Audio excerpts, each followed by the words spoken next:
The analysis of an opinion poll in the Financial Review I thought was a little too generous to the opposition, suggesting that both sides could end up forming minority government. Yes, there was a few teals here and a bit in Western Sydney there and a little bit here and a little bit there.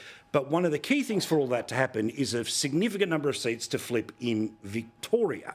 Now, part of the theory behind this, Dutton could almost get there and be level pegging either in the high 60s or the low 70s with Labor, again, is that apparently dissatisfaction with the state government would bleed into the federal political sphere, which would mean that the Victorian Liberal Party would outperform clearly the behaviour of their own state leader at the moment, as we all know.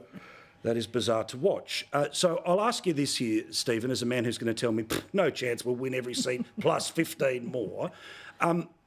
If the expectation is there's half a dozen to be won in, or 4 to half a dozen to be won in Victoria, who's pulling whose leg?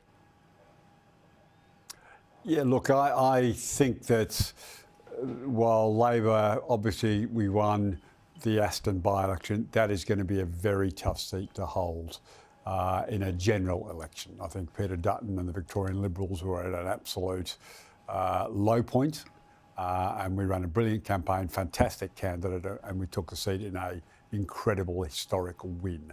Will be tough to hold.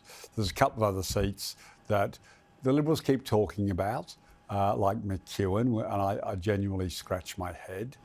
I've got a great local member up there who's been through the wars. He's won, he's lost by 12 votes, went to the High Court. Like he knows how to fight a marginal seat campaign. So I would not be as optimistic as the Libs are.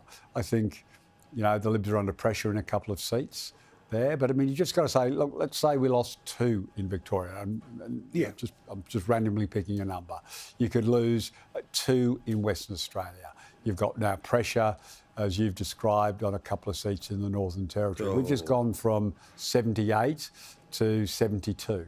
Yep.